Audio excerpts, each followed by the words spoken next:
हम सबका स्वभाव अलग अलग है। जुड़वा बच्चे जो होते हैं ना, उनका स्वभाव भी अलग अलग है। और हमारा ही नहीं, इस पूरी पृथ्वी पर जितने जलचर, थलचर, कीट पतंग, जितने जीव जंतु हैं, सबका स्वभाव अभिन्न है। किसी का स्वभाव एक दूसरे से मैच नहीं खाता। कुछ संस्कार मिल जाएं अलग बात है, परंतु स्वभाव सबका भिन्न है। एक स्वभाव सबका कॉमन है। वो हर व्यक्ति चाहता है, चाहे जलचर हो, थलचर हो, नभचर, कीट पतंग, सब चाहते हैं। वो क्या है? वो है दुखों से दूर भागने का स्वभाव। दुख निवृत्ति, दुख नहीं चाहता है। कोई भी प्राणी हो, जीव जंतु, कीट पतंग, कुछ भी हो, हर प्राणी सुख चाहता है, दुख नहीं चाहता है। ये बात सब में कॉमन है। और जो भी इस पृथ्वी पर आया है, प्रारब्ध अनुसार आया है ना, प्रभु की कृपा से आया है, तो यह तो संभव नहीं है कि उसके जीवन में सब प्रकार का सुख हो। हम ये सोचें कि सब प्रकार से हम सुखी हो जाएं, तो ये संभव नहीं। तंदर सुखिया कोई ना देखा, जो देखा सो दुखिया। कबीरदास जी ने कहा है, कोई तन दुखी, कोई मन दुखी, कोई धन बिन रहत उदास, थोड़े थोड़े सब दुखी, सुखी राम के दास। कोई तन से दुखी है, उसके पास धन भी है, पर्याप्त साधन भी है, पर तन सही नहीं। डॉक्टर ने बता रखा है कि सब कुछ होते हुए भी खाना क्या है, केवल 50 ग्राम का एक हल्का फुल्का दाल के साथ खाना है, वो भी पतली दाल के साथ।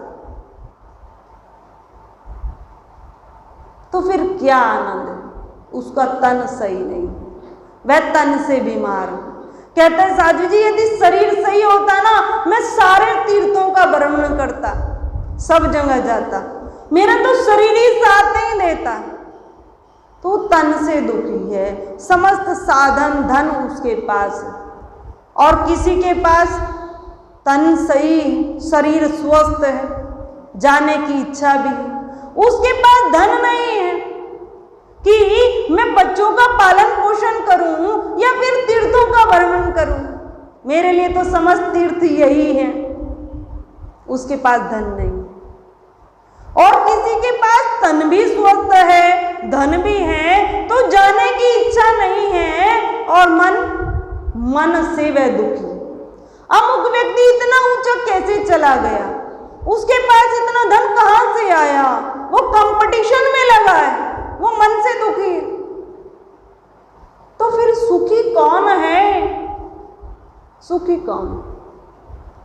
सुखी केवल भगवान के दास हैं, केवल भगवान के दास सुखी। अब कोई कहे भगवान के जो दास हैं, संत जन हैं, भक्त जन हैं, क्या उनको कोई बीमारी नहीं आती? नहीं, उनको बीमारी भी आती, उनको शारीरिक बीमारी बहुत ज्यादा आती। सामान्य व्यक्ति से संतों में बीमारी ज्यादा आती। क्यों? क्योंकि उन्हें इसी जन्म में अपना कल्याण करना है ना, तो पहले जितना उधार पड़ा हुआ है वो सारा आएगा, वो सारा ऋण वो चुकाना है ना। जितने बुरे कर्म पहले कर रखे हैं ना, वो इसी जन्म में सब नष्ट होने। इस निमित्त संतों को तो बहुत बड़ी बड़ी बीमारियां होती, परंतु फिर भी वे खुश रहते। उनकी प्रसन्नता का आखिर कारण क्या है? हम विचार करें, वो प्रसन्न क्यों रहते हैं? उनकी प्रसन्नता का कारण क्या है? उनकी प्रसन्नता का कारण उनकी मानसिकता है, उनका अपना दृष्टिकोण है, उनका अपना संतोष रूपी धन है। इस कारण में सुखी। एक जंगल में एक सुंदर मकान बना हुआ है, और वहां पर एक संत उसी मार्ग से जा रहे थे। उन संत की दृष्टि उस मकान पर पड़ी। मकान देखा, बहुत सुंदर है और समस्त प्रकार की सुविधा उसमें है और जंगल में है तो प्रकृति भी वहां पर है, फूल पौधे सब अच्छे प्रकार से सब लगे। तो संतों को जो भाव आया, दृष्टिकोण आया कि ये तो तपस्थली है, यदि यहाँ विशेष साधना की जाए तो सफल हो जाएगी। शांत वातावरण है, प्रकृति भी भरपूर है, समस्त पेड़ पौधे हैं, सुविधा भी भरपूर है, यह तो तपस्थली, साधना करने का उत्तम स्थल है ये। ऐसे सोचते हुए वहां से चले।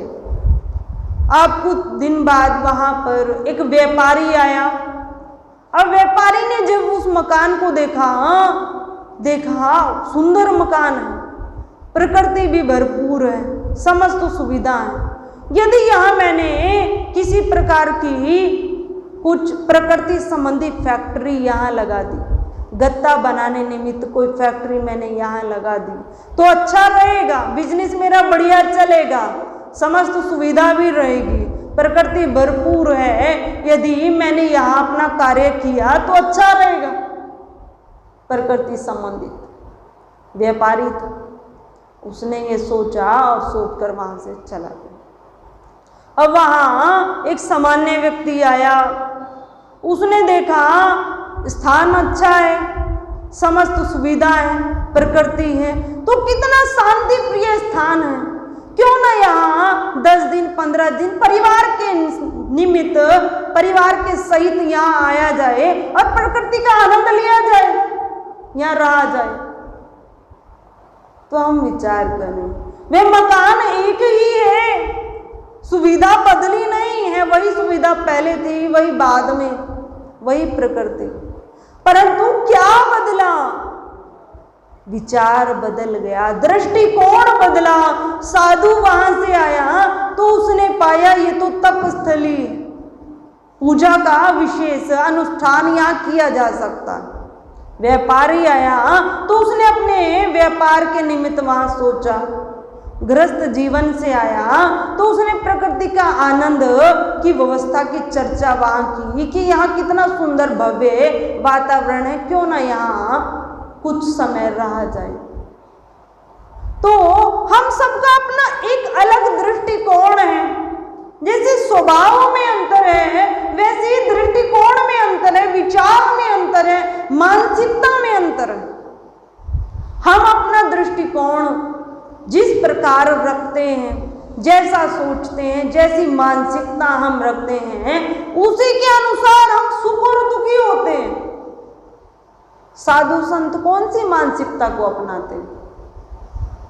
जो सुखी रहते हैं। दुख तो उनके जीवन में भरपूर आते हैं, कष्ट आते हैं, परंतु एक ही मानसिकता रखते हैं, मेरे प्रारब्ध अनुसार आया है, ये जो कष्ट आया है मेरे प्रारब्ध अनुसार मुझे मिला है और इसका ये तो मैं ऋण चुका रहा हूं, किसी ने मुझे दिया नहीं है। ये दुख, ये कष्ट मुझे कोई दे नहीं सकता।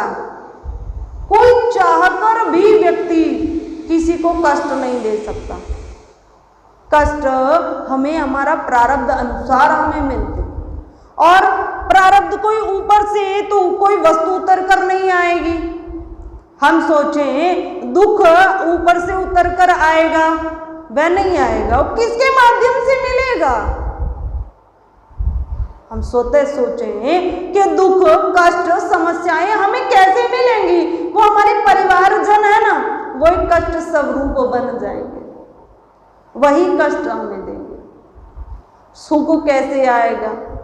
सुख भी कोई ऊपर से वस्तुएं नहीं आएंगी, ऊपर से कोई महल बनके नहीं हमारे लिए आएगा। ये ऊपर से मखमली गद्दे, सोफा, मोबाइल ऊपर से आएंगे, वह नहीं आएंगे। सुख भी कैसे मिलेगा? जो परिवारी जन है ना, उन्हीं के माध्यम से हमें सुख मिलेगा। वही बेटा हमारे अनुकूल कार्य करेगा, जो हमारे प्रतिकूल था ना वही अनुकूल कार्य करेगा। जो हम कार्य लगाएंगे ना, किसी फैक्ट्री का निर्माण हम करेंगे, वो बहुत अच्छी चल जाएगी, उसमें कोई हानि हमें नहीं होगी।